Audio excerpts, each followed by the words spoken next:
Romans 1 verses 18 to 23. The wrath of God is being revealed from heaven against all the godlessness and wickedness of men, of who suppress the truth by their wickedness. Since what may be known about God is plain to them, because God has made it plain to them. For since the creation of the world, God's invisible qualities, His eternal power and divine nature have been clearly seen, being understood from what has been made, so that men are without excuse. For although they knew God, they neither glorified Him as God nor give thanks to Him, but their thinking became futile, and their foolish hearts were darkened. Although they claimed to be wise, they became fools, and exchanged the glory of the immortal God for images made to look like mortal man and birds and animals and reptiles. God's love, as we always say, but in these verses, it's God's wrath. It is somewhat similar to what our parents always say, "We were angry at you out of our love for you." Or when they punished us with hanger or broom, they'll say that they love us, that we needed to be disciplined so that we won't go in the wrong direction.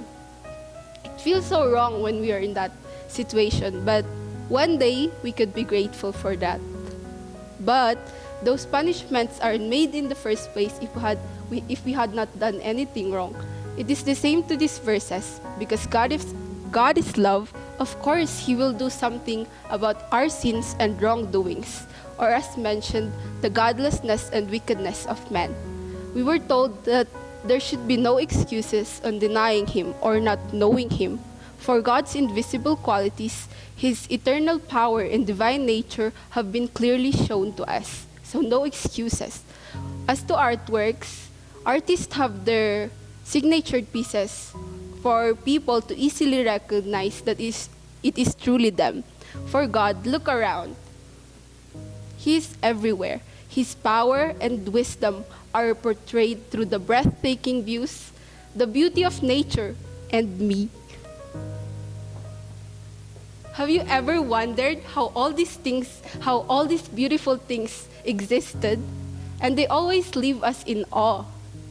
Truly, God's invisible qualities are impressive. He has always spoken to us through His creation, but some refused to listen. They refused, even when they knew it was wrong in the eyes of the Lord. They never doubt doing it. They don't acknowledge Him and was never thankful.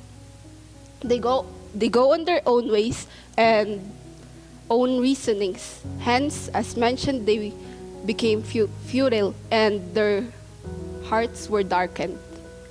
They knew for themselves they were all-knowing, but they were wrong.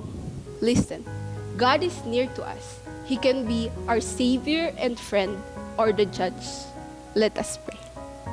God, our prayer for today is that may You guide us on seeking You and listening to You, so that through this, we could share it to people that doesn't recognize You yet. Thank You, Lord. In Jesus' name we pray. Amen. If you want more videos like this, don't forget to like, share, and subscribe.